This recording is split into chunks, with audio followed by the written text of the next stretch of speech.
Hi everyone, welcome back to Function Pilates. I'm Vanessa Kelly, master trainer and studio owner of Function Pilates located in Tempe, Arizona.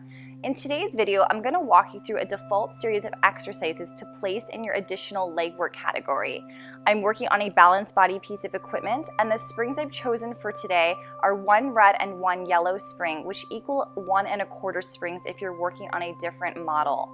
I understand as a student this can be overwhelming and challenging as you're piecing together exercises for your client, so the videos here are intended to help and assist you throughout the learning process. So if you do like the videos, please don't forget to subscribe, like, and share, and I hope to have you along the journey. Always prepare your client to carefully step on the ledge. This is the site of the reformer that is stable. Then either assist them or talk them through stepping up with the other foot. The position of the foot on the carriage will determine the level of difficulty for leg splits, so the closer the foot is to the springs, the easier it will be. The further the foot is to the shoulder blocks, the more challenging the exercise will be. Remind your client to put equal effort into their feet and equally pull in with their inner thighs.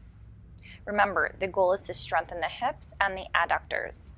If you want to add any arm variations or hand weights, that is always an option. Otherwise, just keep it basic with arms out to a T. Walk around the reformer and check their form. Are they shrugging their shoulders? Are they leaning forward? Cue them to tuck the tailbone under and puff the chest up. Focus on knitting those ribs together. Transition into skater by shifting the foot on the carriage to the very edge close to the springs. Hands behind the low back, shoulders rolled back, chest open, neutral spine as they hinge forward. The muscle focus is the glutes, so you want them to be in a deep seated position.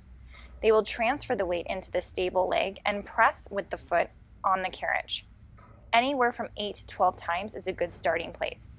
Once they have completed one side, talk them through how to come down off the reformer by placing the foot on the carriage, down on the floor first, then removing the stable foot.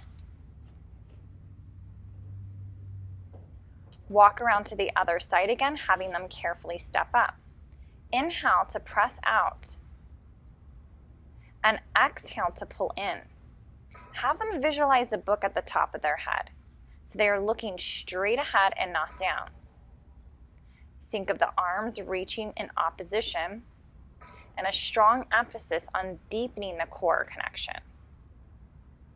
Once they move into their skater position, again, try to encourage them to sit back into a chair to isolate the glutes.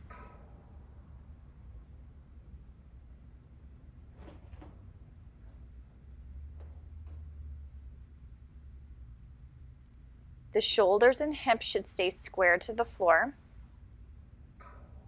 Keep an eye out if their knees are shearing over their toes. If that's the case, then you need to know to cue them to bring their weight back into their heels. Do anywhere from 8 to 12 repetitions on each side and for each variation. And that concludes the leg splits and skater series for additional leg work.